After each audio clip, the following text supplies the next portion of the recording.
Hello student welcome to political science Odia YouTube channel. तो पिला माने प्रीवियस क्लास रे हमें भारत रे दलीय व्यवस्था पार्टी सिस्टम इन इंडिया रो इंट्रोडक्शन मीनिंग और डेफिनेशन को पढ़िथिले। जेमिति कि हमें पढ़िथिले जे भारत रे दलीय व्यवस्था हेउची सार्वजनीन मतदान व्यवस्थार प्रचलन फल रे तार आविर्भाव हेची बा तार सृष्टि हेची एवं सर्वप्रथमे बा विधिवत भावे युक्तराष्ट्र अमेरिका रे सृष्टि हेतिला। तापरे नेक्स्ट टाइम रे इंग्लैंड एवं अन्यान्य यूरोप देश रे मध्य सृष्टि हेतिला। एवं आमे डेफिनेशन रे सिगमंड न्यूमैन एवं एडमंड बर्ग आर.एन. गिलक्रिस्ट मॉरिस डुभेरगर मैकाइवर एवं लोवेल एमानकर सब संज्ञा को पढ़िथिले। तो चलो पिला माने आज आ डेरी न करिकी आजिर क्लास को स्टार्ट करिबा।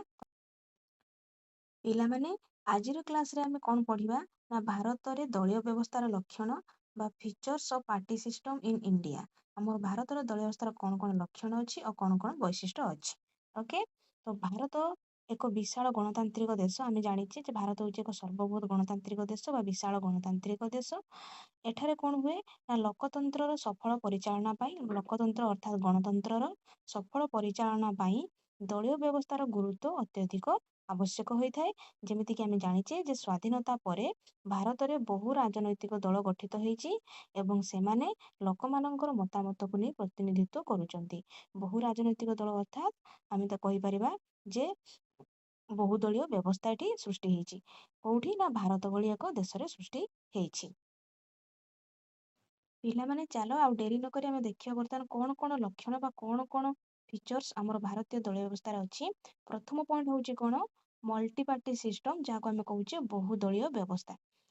देख पिला माने सामाजिक और सांस्कृतिक विविधतार देश भारत में स्वाभाविक भाव एक बहुदलीय व्यवस्था देखा मिले। अर्थात आम जाने आम देश भारत हूँ कौन ना सामाजिक और सांस्कृतिक विविधतार देश। ये सामाजिक स्तर में और सांस्कृतिक स्तर में विविधता देखा मिले। तेणुक स्वाभाविक भाव ये बहुदलीय व्यवस्था देखा मिले कौटी ना आम देश भारत में। जमीती भारतीय परंपरा और राजनीति गणतांत्रिक आदर्श रे विश्वास करुथिबारु एठारे एकक दलीय व्यवस्था रहिबार संभावना न थाए। जेहेतु आम भारतीय परंपरा और राजनीति गणतांत्रिक आदर्श रे विश्वास करती तेणु एठी एकक दलीय व्यवस्थार प्रश्रय नाही बा ए व्यवस्थार संभावना मध्य एठारे न थाए। पिलामाने भारत स्वाधीन होगा पूर्व अर्थात आम जो इंडिपेंडेंट पाई नथिले स्वाधीन हो नथिले ता पूर्वरु आम देश में मुख्यतः चारिटी दलर आविर्भाव होता। चारिटी दल कौन कौन जमीती गोटे हूँ आम भारतीय जातीय कांग्रेस एवं सेकेंड वन हूँ मुस्लिम लीग थर्ड हूँ हिंदू महासभा एवं फोर हूँ कौन कम्युनिस्ट पार्टी। ये जो चारोटी राजनैतिक दल एमाने स्वाधीनता पूर्व अलरेडी सृष्टि हो सारी आविर्भाव होते। आम स्वाधीनता पाइबा परे आम कौ पार्टी सृष्टि ना प्रजा socialist party DMK national conference Republican party Janata Dal Bharatiya Janata party Bahujan Samajwadi party आउ कौन समाजवादी पार्टी तेलुगु देशम पार्टी स्वतंत्र पार्टी विजु जनता दल तृणमूल कांग्रेस यही आदि दल मानकर आविर्भाव है। अर्थात आम इंडिपेंडेंट पाइबा पूर्व बा स्वाधीनता पूर्व मुख्यतः चारि गोटी दलर आविर्भाव होता। चारि गोटी कौन कौन ना भारतीय जातीय कांग्रेस मुस्लिम लीग हिंदू महासभा और कम्युनिस्ट पार्टी एवं स्वाधीनता पाइबा परे यही सब पार्टी मानकर सृष्टि होता। जमीती आमर कांग्रेस 1969 मसीह 1977 1995 और 1999 चारोटी बृहत विभाजन सम्मुखीन होती से शिकार होती। अर्थात 1969 रे 1977 रे 1995 रे 1999 रे आमर जो 1999 1999 है कौन ना कांग्रेस विभाजन फल आम नेशनलिस्ट कांग्रेस पार्टी सृष्टि होता। अर्थात आम जानिले कौन जे भारतर दलीय व्यवस्था गोटे लक्षण हूँ गोटे गुण हूँ कौन सर्वदा परिवर्तनशील से स्थिर नुहति कि स्थायी नुहति। नेक्स्ट पॉइंट आमर हूँ कौन सिंगल पार्टी डोमिनेंस जहाँ को आम कहे एकक आधिपत्य। अर्थात भारत में बहुदलीय व्यवस्था प्रचलित आम पढ़ले पुणी आम गोटे लक्षण पॉइंट आस एकक आधिपत्य। तेज केमी आम सिंगल पार्टी डोमिनेंस करुच्ची ना भारत में बहुदलीय व्यवस्था प्रचलित थिले मध्य कांग्रेस एकक दल हिसाब से बहु वर्ष धरी भारतीय राजनैतिक दृश्यपट में आधिपत्य जाहिर कर आम जानिले कौन ना आम भारत में बहुदलीय व्यवस्था प्रचलित अच्छी किंतु गोटे टाइम पीरियड रे आमर कांग्रेस कौन थिला ना एकक दल हिसाब से बहु वर्ष धरी आम भारत को कौन शासन कर आसी। ଯେମିତିକି ଜାତୀୟ ସ୍ୱାଧୀନତା ଆନ୍ଦୋଳନର ମୁଖ୍ୟ ବିନ୍ଧାଣୀ ହେଇଥିବାରୁ କିଏ ନା ଜାତୀୟ ସ୍ୱାଧୀନତା ଆନ୍ଦୋଳନର ମୁଖ୍ୟ ବିନ୍ଧାଣୀ ହେଉଛି କଂଗ୍ରେସ ହେଇଥିବାରୁ ଲୋକମାନେ ଏକ ଦଳ ଅପେକ୍ଷା ଏକ ଆନ୍ଦୋଳନ ହିସାବରେ ଅଧିକ ଜାଣିଥିଲେ। କଂଗ୍ରେସକୁ ଲୋକମାନେ ଏକ ଦଳ ଅପେକ୍ଷା ଏକ ଆନ୍ଦୋଳନ ହିସାବରେ ଅଧିକ ମାତ୍ରାରେ ଜାଣିଥିଲେ। ଯେମିତିକି ଆମେ ଏକ୍ଜାମ୍ପଲ ନେଇପାରିବା ଆମର 1967ରେ ଯୋଉ ନିର୍ବାଚନ ହେଉଥିଲା କଂଗ୍ରେସ ଏକକ ସଂଖ୍ୟାଗରିଷ୍ଠ ଦଳ ରୂପେ ବିଜୟ ହାସଲ କରୁଥିଲା। ଆଉ କଣ ହେଇଛି ନା କଂଗ୍ରେସ ଦ୍ୱାରା ଭାରତର ସ୍ୱାଧୀନତା ହାସଲ ମଧ୍ୟ ଆମେ ଜାଣିବାକୁ କଣ ପାଇଲେ ଯେ କଂଗ୍ରେସ ଦ୍ୱାରା ଭାରତର ସ୍ୱାଧୀନତା ହାସଲ ମଧ୍ୟ ଜନମାନସକୁ ବିଶେଷ ଭାବରେ ପ୍ରଭାବିତ କରିଥିଲା, ଯାହାକି ବହୁ ବର୍ଷ ଧରି ଆମ ଭାରତରେ ଅନୁଭୂତ ହେଉଥିଲା। ଯେମିତିକି ଆମେ ଏକ୍ଜାମ୍ପଲ ନେଇପାରିବା ଆମର 2004 ନିର୍ବାଚନ ଏବଂ 2009 ମସିହାର ନିର୍ବାଚନରେ ଏକକ ଦଳ ଭାବେ ଏହା ସର୍ବାଧିକ ଆସନ ହାସଲ କରିଥିଲା କିଏ ନା କଂଗ୍ରେସ ପାର୍ଟି ହାସଲ କରିଥିଲା ଏବଂ କେନ୍ଦ୍ରରେ ମିଳିତ ପ୍ରଗତିଶୀଳ ମେଣ୍ଟ ଯାହାକୁ ଆମେ କହୁଛେ ଉପା ସରକାର ନେତୃତ୍ୱ ନେଇଥିଲା। ଅର୍ଥାତ୍ ଇଏ 2004 ମସିହାରେ ଏବଂ 9 ମସିହାରେ କଂଗ୍ରେସ ବିଜୟ ଲାଭ କରିଛି ଏବଂ କେନ୍ଦ୍ରରେ ଅର୍ଥାତ୍ ଆମ ସେଣ୍ଟରରେ ଇଏ ଉପା ସରକାର ନେତୃତ୍ୱ ନେଇକି ମେଣ୍ଟ ସରକାର ଗଠନ କରିଛି। ଆମେ ଆଉ ଗୋଟେ ଏକ୍ଜାମ୍ପଲ ନେଇପାରିବା 2014 ନିର୍ବାଚନ ଏବଂ ଆମର 2019 ମସିହାର ନିର୍ବାଚନ। କଣ ହେଇଛି ନା ଭାରତୀୟ ଜନତା ପାର୍ଟି ବିଜେପିର ବିଶାଳ ସଫଳତା ଏକ ବିକଳ୍ପ ଆଧିପତ୍ୟର ସମ୍ଭାବନା ସୃଷ୍ଟି କରିଛି। ଆମେ ଗୋଟେ ଟାଇମ୍ ପିରିୟଡରେ ଦେଖିଲେ ଯେମିତିକି ଆମର 2004ରେ ଏବଂ 2009ରେ ଦେଖିଲେ କଣ କଂଗ୍ରେସର ଆଧିପତ୍ୟ ହେଲା। ଠିକ ସେମିତି ହଉଛି ଆମର 2014ରେ ଏବଂ 2019ରେ ଆମେ କାହାର ଦେଖିଲେ ନା ବିଜେପିର ଆଧିପତ୍ୟ। ନେକ୍ସଟ ପଏଣ୍ଟ ଆମର କଣ ଆସିଲା ନା ରେଜିଷ୍ଟର୍ଡ ପାର୍ଟି ସିଷ୍ଟମ ଯାହାକୁ ଆମେ କହୁଛେ ପଞ୍ଜୀକୃତ ଦଳୀୟ ବ୍ୟବସ୍ଥା ରେଜିଷ୍ଟର୍ଡ ପାର୍ଟି ସିଷ୍ଟମ। ଏଠି କଣ ହେଲା ନା ଆମ 1998ରେ ଅର୍ଥାତ୍ 1988 ମସିହା ଡିସେମ୍ବର ମାସରୁ ରାଜନୈତିକ ଦଳମାନଙ୍କର ପଞ୍ଜୀକରଣ ବ୍ୟବସ୍ଥା କରାଯାଇଛି ବା ପଞ୍ଜୀକରଣ ବ୍ୟବସ୍ଥା 1988 ମସିହା ପାଖରୁ ହେଉଛି। ତେବେ 1951 ମସିହାରେ ଆମର ଆସିଥିଲା କଣ ଜନପ୍ରତିନିଧିତ୍ୱ ଆଇନ ଯାହାକୁ ଆମେ କହୁଛେ ରିପ୍ରେଜେଣ୍ଟେସନ ଅଫ ପିପୁଲ ଆକ୍ଟ 1951। ପିଲାମାନେ ଏଇ ଆକ୍ଟଟିକୁ ଭଲ ଭାବରେ ମନେ ରଖିଥିବ ମସିହା ସହିତ।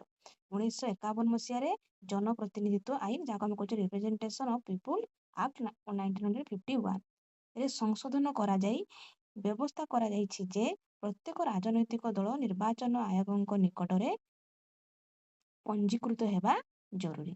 ଅର୍ଥାତ୍ ଆମର 1951 ମସିହାରେ ଯୋଉ ଆକ୍ଟଟି ଆସିଲା ଯୋଉଟା ଆମେ କହୁଛେ ରିପ୍ରେଜେଣ୍ଟେସନ ଅଫ ପିପୁଲ୍ସ ଆକ୍ଟ 1951 ଏଥିରେ କଣ କୁହାଗଲା ଯେ ରାଜନୈତିକ ଦଳ ଗୁଡିକ ନିର୍ବାଚନ ଆୟୋଗଙ୍କ ଦ୍ୱାରା ବା ଇଲେକ୍ସନ କମିଶନଙ୍କ ନିକଟରେ ପଞ୍ଜୀକୃତ ହେବା ଏକାନ୍ତ ଆବଶ୍ୟକ। ତେବେ ଏହି ସଂଶୋଧନ ପୂର୍ବରୁ ଯୋଉ ଦଳ ଗୁଡିକ ପ୍ରତିଷ୍ଠିତ ହେଇଥିଲେ ସେମାନଙ୍କୁ କଣ କୁହାଯାଇଥିଲା ଯେ 60 ଦିନ ମଧ୍ୟରେ ନିର୍ବାଚନ ଆୟୋଗଙ୍କ ନିକଟରେ ପଞ୍ଜୀକୃତ ହେବା ପାଇଁ କୁହାଯାଇଥିଲା। କିନ୍ତୁ ଯୋଉ ଦଳ ଗୁଡାକ ନୂତନ ଭାବେ ସୃଷ୍ଟି ହେଲେ ଅର୍ଥାତ୍ ନୂତନ ଭାବେ ସୃଷ୍ଟି ହେଇଥିବା ଦଳମାନେ ସୃଷ୍ଟି ହେବାର 30 ଦିନ ମଧ୍ୟରେ ନିଜର କାର୍ଯ୍ୟନିର୍ବାହୀ ଅଧିକାରୀଙ୍କ ଜରିଆରେ ନିର୍ବାଚନ ଆୟୋଗଙ୍କୁ ପଞ୍ଜୀକରଣ ପାଇଁ ଏକ ଆବେଦନ କରିବେ।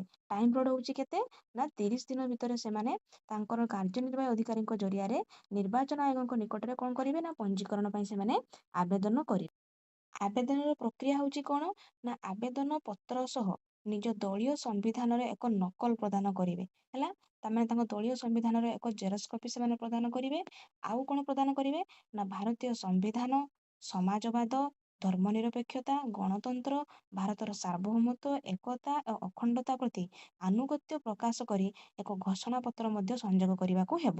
ତାମାନେ ଆବେଦନ ପତ୍ର ରହିଲା ଏବଂ ଦଳୀୟ ସମ୍ବିଧାନର ଗୋଟେ ନକଲ ରହିଲା ଏବଂ ଭାରତୀୟ ସମ୍ବିଧାନ, ସମାଜବାଦ, ଧର୍ମନିରପେକ୍ଷତା, ଗଣତନ୍ତ୍ର ଏସବୁ ପ୍ରତି ସେ ଆନୁଗତ୍ୟ ପ୍ରକାଶ କରୁଛି ବୋଲି ଏକ ଘୋଷଣା ପତ୍ର ସେଥିରେ ସଂଯୋଗ କରିବାକୁ ପଡିବ।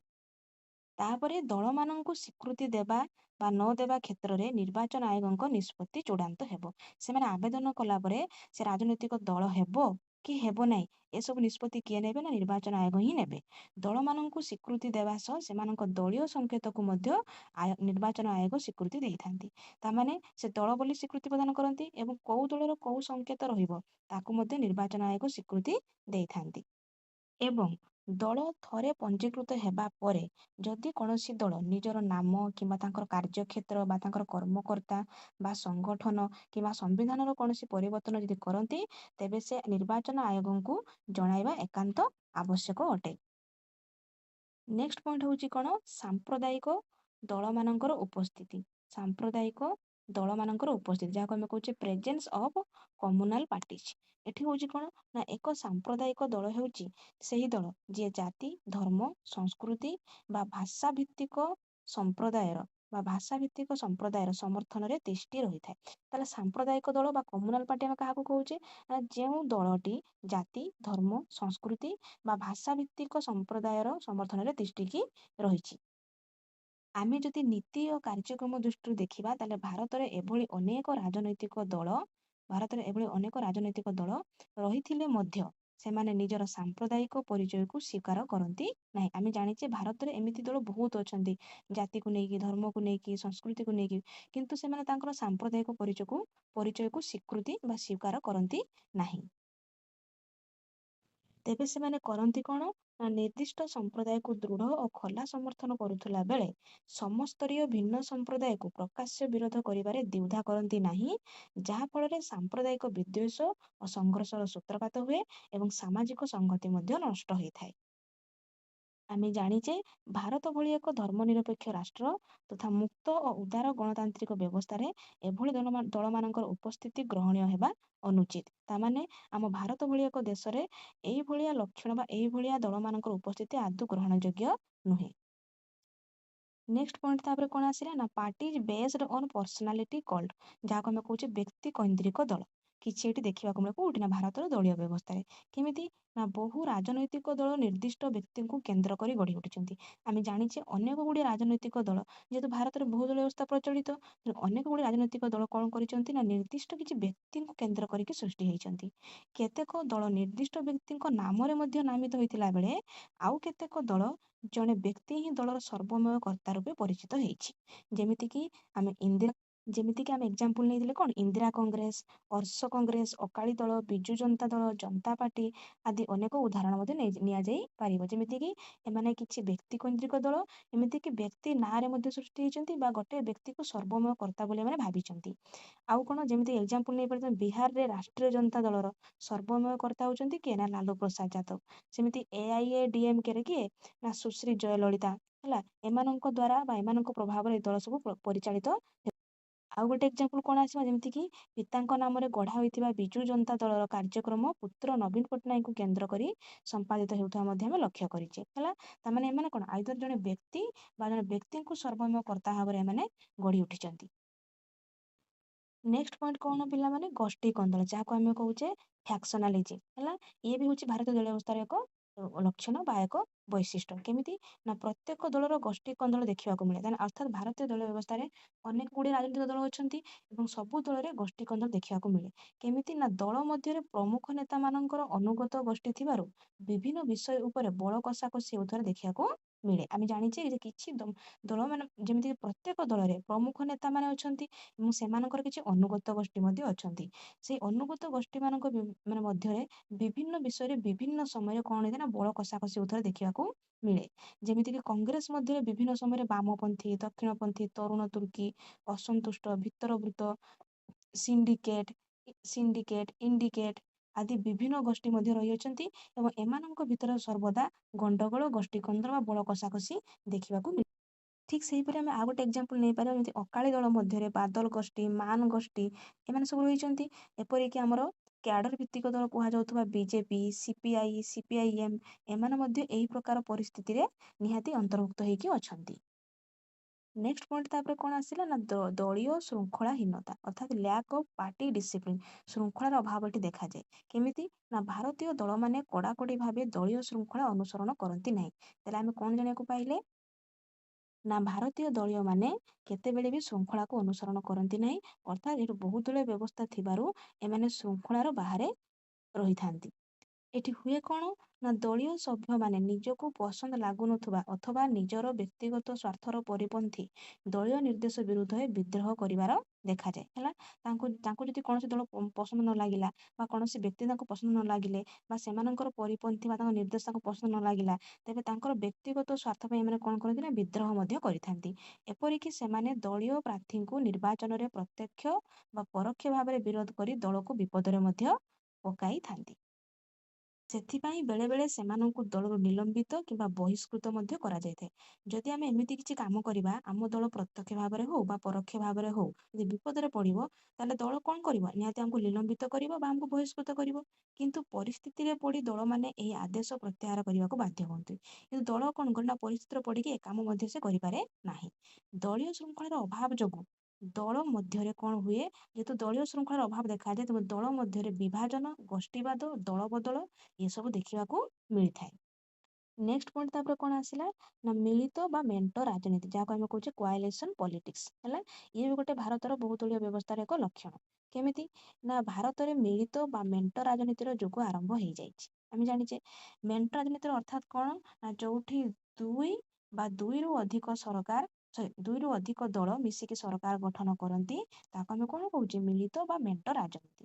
ଏଠି ହଉଛି କ'ଣ ନା ଜାତୀୟ ଓ ଆଞ୍ଚଳିକ ଦଳମାନେ ମିଳିତ ଭାବେ କ୍ଷମତା ଉପଭୋଗ କରୁଥିବାରୁ ଏକ ନୂତନ ଧାରା ଭାରତୀୟ ଦଳୀୟ ବ୍ୟବସ୍ଥାର ଅଧିକରୁ ଅଧିକ ପ୍ରକଟିତ ହେଇଛି। ତାମାନେ ଇଏ ଗୋଟେ ନୂଆ ଧାରା ବା ମେଣ୍ଟନ ଗୋଟେ ନୂଆ ଧାରା ଯାହାକି ଭାରତୀୟ ଦଳୀୟ ବ୍ୟବସ୍ଥାରେ ଦେଖିବାକୁ ମିଳୁଛି।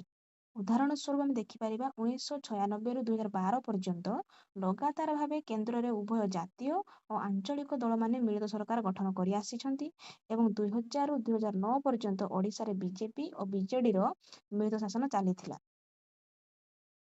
ତାପରେ ନେକ୍ସଟ ପଏଣ୍ଟ ଆମର କ'ଣ ଅଛି ନା ଦଳ ବଦଳ, ଯାହାକୁ ଆମେ କହୁଛେ ପଲିଟିକ୍ସ ଅଫ ଡିଫେକ୍ସନ, ଦଳ ବଦଳ। ଏଠି କ'ଣ ହଉଛି ନା ଭାରତୀୟ ରାଜନୀତିରେ ଦଳ ବଦଳ କ୍ୟାନ୍ସର ସଦୃଶ୍ୟ ଏକ ରୋଗ, ଯାହାର ନିରାକରଣ ଏବେ ବି ମଧ୍ୟ ସମ୍ଭବ ହୋଇନାହିଁ। ପିଲାମାନେ ଆମେ ଜାଣିଛେ ଯେ କ୍ୟାନ୍ସର ହଉଛି ସବୁଠାରୁ ଏକ ବଡ଼ ରୋଗ, ଯାହାର ନିରାକରଣ କରିବା ବହୁତ କଷ୍ଟ ବା ଆଜି ପର୍ଯ୍ୟନ୍ତ ସମ୍ଭବ ମଧ୍ୟ ହେଇନାହିଁ। ଠିକ୍ ସେପରି ଆମ ଭାରତୀୟ ରାଜନୀତିରେ ଏଇ ଯୋଉ ଦଳ ବଦଳ ବ୍ୟବସ୍ଥା ବା ଦଳ ବଦଳ ରାଜନୀତି ଏମିତି ଏକ ରୋଗ, ଯାହାର ନିରାକରଣ ଏବେ ବି ମଧ୍ୟ ସମ୍ଭବ ହୋଇପାରି ନାହିଁ।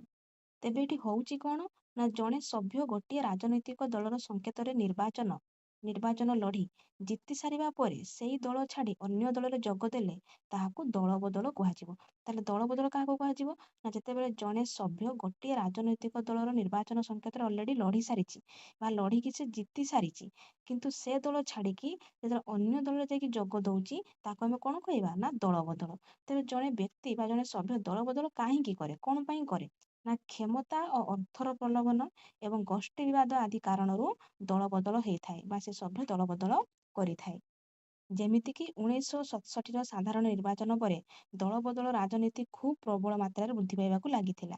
ତେଣୁ ଦଳ ବଦଳ ଯୋଗୁଁ ଆମର 1979ରେ ଜନତା ପାର୍ଟି ସରକାର ଇସ୍ତଫା ଦେବାକୁ ମଧ୍ୟ ବାଧ୍ୟ ହୋଇଥିଲେ। କାରଣ ଥିଲା କ'ଣ ନା ଦଳ ବଦଳ। ଏହି ଦଳ ବଦଳକୁ ରୋକିବା ପାଇଁ ଆମର 1985 ମସିହାରେ ଏକ ଆଇନ ପ୍ରଣୀତ ହୋଇଥିଲା, ଯୋଉଟାକି ଆମର 52ତମ ସମ୍ବିଧାନ ସଂଶୋଧନ ଆଇନ ଅନୁଯାୟୀ ହେଲା କ'ଣ ନା ଦଳ ବଦଳକୁ କିଛିଟା ରୋକାଯାଇଥିଲେ ମଧ୍ୟ ସମ୍ପୂର୍ଣ୍ଣ ରୂପେ କିନ୍ତୁ ବନ୍ଦ କରାଯାଇ ପାରିଲା ନାହିଁ। ତେଣୁ ପ୍ରଚଳିତ ବ୍ୟବସ୍ଥା ଅନୁଯାୟୀ ହଉଛି କ'ଣ ନା ଗୃହର ସଦସ୍ୟ ଥିବା ଦଳର ମୋଟ ସଭ୍ୟ ସଂଖ୍ୟାର 1/3 ସଭ୍ୟ ଯଦି ଦଳ ବଦଳ କରି ସ୍ୱାଧୀନ ଦଳ ଗଠନ କରନ୍ତି କିମ୍ବା 2/3 ସଭ୍ୟ ଅନ୍ୟ ଦଳରେ ସାମିଲ ହୁଅନ୍ତି, ତେବେ ତାହାକୁ ଦଳ ବଦଳ କୁହା ନ ଯାଇ ଯଥାକ୍ରମେ ବିଭାଜନ ଓ ସମ୍ମିଶ୍ରଣ ବୋଲି କୁହାଯାଉଥିଲା ଏବଂ ଏ କ୍ଷେତ୍ରରେ ଦଳ ବଦଳ କରିଥିବା ସଭ୍ୟମାନଙ୍କର ସଭ୍ୟପଦ ରଦ୍ଦ ହେଉନଥିଲା।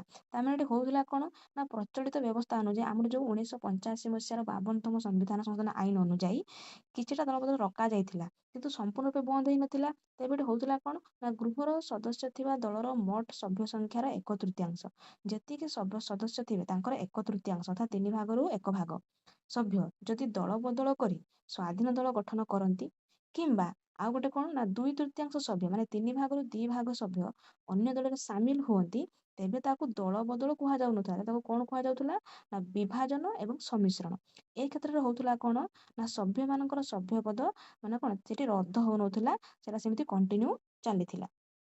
ନେକ୍ସଟ ଆମର 2003 ମସିହାରେ 91ତମ ସମ୍ବିଧାନ ସଂଶୋଧନ ଆଇନ ବଳରେ 1985 ମସିହାରେ ଯୋଉ 52ତମ ସମ୍ବିଧାନ ଆଇନଟା ପ୍ରଣୀତ ହୋଇଥିଲା, ଦଳ ବଦଳ ନିରୋଧ ଆଇନ ସଂଶୋଧନ କରାଗଲା। ଅର୍ଥାତ୍ 52ତମ ସମ୍ବିଧାନ ସଂଶୋଧନ ଆଇନକୁ 2003 ମସିହା 51ତମ ସମ୍ବିଧାନ ସଂଶୋଧନ କ'ଣ କଲା, ତାକୁ ସଂଶୋଧନ କଲା। ଏହା ଦ୍ୱାରା ହେଲା କ'ଣ ନା କୌଣସି ଦଳର ଏକ ତୃତୀୟାଂଶ ସଭ୍ୟ ଦଳବଦଳ କଲେ ସେମାନଙ୍କ ସଭ୍ୟ ପଦ ରଦ୍ଦ ନହେବା ବ୍ୟବସ୍ଥାକୁ ହଟେଇ ଦିଆଗଲା।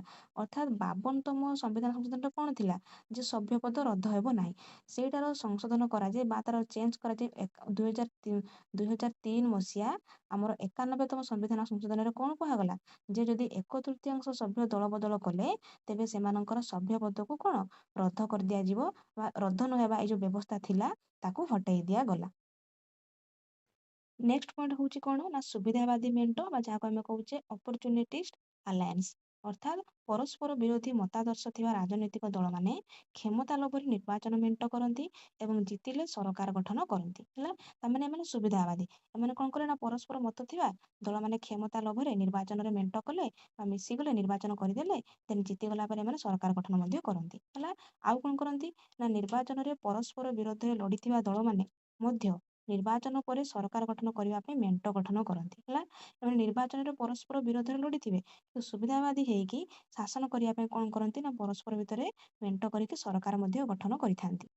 ଏଠି ଧର୍ମନିରପେକ୍ଷ ଦଳମାନେ ସାମ୍ପ୍ରଦାୟିକ ଦଳମାନଙ୍କ ସହ ମେଣ୍ଟ କରୁଥିବାର ମଧ୍ୟ ଦେଖାଯାଇଥାଏ। ଏହି ମେଣ୍ଟର ଅନ୍ୟ ଏକ ଦିଗ ହେଲା ଯଦି ବି ସେମାନେ କେନ୍ଦ୍ରରେ ମେଣ୍ଟ ଗଠନ କରି ଶାସନ କରନ୍ତି ବା ବିରୋଧୀ ମେଣ୍ଟ ଗଠନ କରନ୍ତି ତଥାପି ରାଜ୍ୟ ସ୍ତରରେ ପରସ୍ପର ବିରୋଧରେ ଲଢ଼ିବା ପାଇଁ ମଧ୍ୟ କୁଣ୍ଠାବୋଧ କରନ୍ତି ନାହିଁ। ତେବେ ଏଠି ମେଣ୍ଟ କେମିତି ହୁଏ ଦେଖିଛି ଆମେ ଅଧିକାଂଶ ମାନେ ସମୟରେ ହୁଏ କ'ଣ ନା ଧର୍ମନିରପେକ୍ଷ ଦଳମାନେ ସାମ୍ପ୍ରଦାୟିକ ଦଳମାନଙ୍କ ସହ ମେଣ୍ଟ କରନ୍ତି। ହେଲା, ଆଉ କ'ଣ ହୁଏ ଯଦି ଆମେ ଦେଖିଛେ କେନ୍ଦ୍ରରେ ଏମାନେ ମେଣ୍ଟ କରିଛନ୍ତି କିନ୍ତୁ ତଥାପି ଏମାନେ ଓଡ଼ିଶାରେ ବା ରାଜ୍ୟ ସ୍ତରରେ ବିରୋଧୀ ମେଣ୍ଟ ଭାବରେ ପରସ୍ପର ଭିତରେ ଏମାନେ କ'ଣ ଗଣ୍ଡଗୋଳ କରିଥାନ୍ତି। ଆମର 1989ରେ କେନ୍ଦ୍ରର ଜନତା ଦଳ ସରକାରଙ୍କୁ ପରସ୍ପର ବିରୋଧୀ ଆମର କମ୍ୟୁନିଷ୍ଟ ପାର୍ଟି ଓ ବିଜେପି ବାହାରୁ ସମର୍ଥନ କରିଥିଲେ। ହେଲା, ତାହେଲେ ଆମର ଏକ୍ଜାମ୍ପଲ ଗୋଟେ ହେଉଛି କ'ଣ ନା ଆମର 1999 ମସିହାରେ କେନ୍ଦ୍ରର ଜନତା ଦଳ କ'ଣ କଲା ନା ସରକାରଙ୍କୁ ପରସ୍ପର ବିରୋଧୀ ଯେମିତି ଗୋଟେ ପାର୍ଟି ହେଉଛି କ'ଣ କମ୍ୟୁନିଷ୍ଟ ଆଉ ଗୋଟେ ହେଉଛି ବିଜେପି, ଏମାନେ ବାହାରୁ ସମର୍ଥନ କରିଥିଲେ। ଏବଂ 2004 ମସିହାରେ କେନ୍ଦ୍ରରେ କଂଗ୍ରେସ ନେତୃତ୍ୱରେ ଗଠିତ ସଂଯୁକ୍ତ ପ୍ରଗତିଶୀଳ ମେଣ୍ଟ ଯାହାକୁ ଆମେ କହୁଛେ ଉପା ସରକାର, ଅର୍ଥାତ୍ 2004 ମସିହାରେ କଂଗ୍ରେସ ଏବଂ ଆମର ପ୍ରଗତିଶୀଳ ମେଣ୍ଟ ଉପା ସରକାର ମିଶିକି ଏମାନେ କ'ଣ କରିଥିଲେ ନା ମେଣ୍ଟ କରିଥିଲେ ଏବଂ ସରକାର ବନେଇଥିଲେ ଏବଂ ଏହି ସରକାରଙ୍କୁ କଂଗ୍ରେସର ଚିର ବିରୋଧୀ କମ୍ୟୁନିଷ୍ଟ ମାନେ ସମର୍ଥନ ଦେଇଥିଲେ। ଯେଉଁମାନେ କି କଂଗ୍ରେସକୁ ସବୁଦିନ ପାଇଁ ବିରୋଧ କରୁଥିଲେ ସେଇ କମ୍ୟୁନିଷ୍ଟ ମାନେ ହିଁ ଏଠି କ'ଣ କରିଥିଲେ ନା କଂଗ୍ରେସକୁ ଏଠି ସମର୍ଥନ ଦେଇଥିଲେ। ନେକ୍ସଟ ପଏଣ୍ଟ ବା ଲାଷ୍ଟ ପଏଣ୍ଟ ହେଉଛି କ'ଣ ନା ତୁଷ୍ଟିକରଣ ରାଜନୀତି, ଯାହାକୁ ଆମେ କହୁଛେ ପଲିଟିକ୍ସ ଅଫ୍ ପପୁଲିଜିମ୍। ତୁଷ୍ଟିକରଣ ରାଜନୀତି ପଲିଟିକ୍ସ ଅଫ୍ ପପୁଲିଜିମ୍ ଏଠି ହେଉଛି କ'ଣ ନା ରାଜନୀତିରେ ତୁଷ୍ଟିକରଣ ଏକ ସାଧାରଣ ଘଟଣା ଏବଂ ନିଜର ଭୋଟ ବ୍ୟାଙ୍କର ସୁରକ୍ଷା ପାଇଁ ସବୁ ଦଳ ଏହାକୁ କାର୍ଯ୍ୟକାରୀ କରନ୍ତି। କେବଳ ନିଜର ଭୋଟ ବ୍ୟାଙ୍କକୁ ସୁରକ୍ଷିତ କରିବା ପାଇଁ ପ୍ରତ୍ୟେକ ଦଳ ଏଇ ଯେଉଁ ତୁଷ୍ଟିକରଣ ରାଜନୀତିକୁ କ'ଣ କରନ୍ତି ନା ୟୁଜ୍ କରିଥାନ୍ତି ବା ତାକୁ ବ୍ୟବହାର କରିଥାନ୍ତି ବା ତାକୁ କାର୍ଯ୍ୟକାରୀ କରିଥାନ୍ତି। ଯେମିତିକି ବ୍ୟକ୍ତିମାନଙ୍କ ପାଇଁ ଋଣ ଛାଡ଼, ରୋଜଗାର ଯୋଜନା, ଗରିବୀ ହଟାଓ, ବିପିଏଲ ତାଲିକା, ଲୋକଙ୍କୁ କ୍ଷମତା, ସଂରକ୍ଷଣ ସୁବିଧା, ଏଇସବୁ ଲୋଭ ଦେଖେଇକି ଜନତା ମାନଙ୍କୁ କ'ଣ କରନ୍ତି ନା ସେମାନଙ୍କ ମନ ଜିତିବାକୁ ଚେଷ୍ଟା କରନ୍ତି ଏବଂ ସେମାନେ କ'ଣ କରନ୍ତି ନା ଭୋଟ ବ୍ୟାଙ୍କର ସୁରକ୍ଷା ପାଇଁ ଏସବୁ କାର୍ଯ୍ୟ କରିବାକୁ ମଧ୍ୟ ବାଧ୍ୟ ହୋଇଥାନ୍ତି। ଏମାନେ ଆଉ କ'ଣ କରିଥାନ୍ତି ନା ଧର୍ମ, ଜାତି, ଅଞ୍ଚଳ ଓ ଭାଷା ଭିତ୍ତିରେ ଲୋକମାନଙ୍କ ଭାବନାକୁ ଉସ୍କାଇ ମଧ୍ୟ ଦଳମାନେ ନିଜର କ୍ଷମତା ଧରି ରଖିବାକୁ ଚାହିଁଥାନ୍ତି। ଅର୍ଥାତ୍ ସେମାନେ ବିଭିନ୍ନ ପ୍ରକାରର ସବୁ ଯୋଜନା କରିବା ପାଇଁ ବା ବିଭିନ୍ନ ସ୍ଲୋଗାନ ଦେଇକି ଯେମିତିକି ଆମେ ଗରିବୀ ହଟେଇ ଦେବା, ବିପିଏଲ ତାଲିକା କରିଦେବା, ସଂରକ୍ଷଣ ସୁବିଧା କରିବା, ତମମାନଙ୍କୁ କ୍ଷମତା ଦେବା, ଋଣ ଛାଡ଼ କରିଦେବା, ରୋଜଗାର ଯୋଜନା କରିବା, ଏସବୁ ସେମାନେ କହିକି କ'ଣ କରିଥାନ୍ତି ନା ନିଜର କ୍ଷମତାକୁ ଜାବୁଡ଼ି ଧରିଥାନ୍ତି କେବଳ ତାଙ୍କର ଭୋଟ ବ୍ୟାଙ୍କର ସୁରକ୍ଷିତ ପାଇଁ। ତ ପିଲାମାନେ ଆଜିର କ୍ଲାସରେ ଆମେ ଭାରତୀୟ ଦଳୀୟ ବ୍ୟବସ୍ଥାର ଲକ୍ଷଣ ଗୁଡ଼ାକ ପଢ଼ିଲେ, ଯାହାକି ଆମେ ତାର ଫିଚର୍ସ ପଢ଼ିଲେ। ତ ମୁଁ ଆଶା କରୁଛି ତୁମମାନେ ନିହାତି ବୁଝିପାରିଥିବ। ତ ଭିଡ଼ିଓଟିକୁ ଦେଖି ସାରିଲା ପରେ ତୁମମାନେ ନିହାତି କମେଣ୍ଟ କରିବ ତୁମେ ବୁଝିପାରିଛ କି ନାହିଁ। ଯଦି ଯାହାର ଯେଉଁଠି ଡାଉଟ୍ ଥିବ ତୁମେ କମେଣ୍ଟ କଲେ ମୁଁ ତୁମକୁ ନିହାତି ନେକ୍ସଟ କ୍ଲାସରେ ବୁଝେଇଦେବି।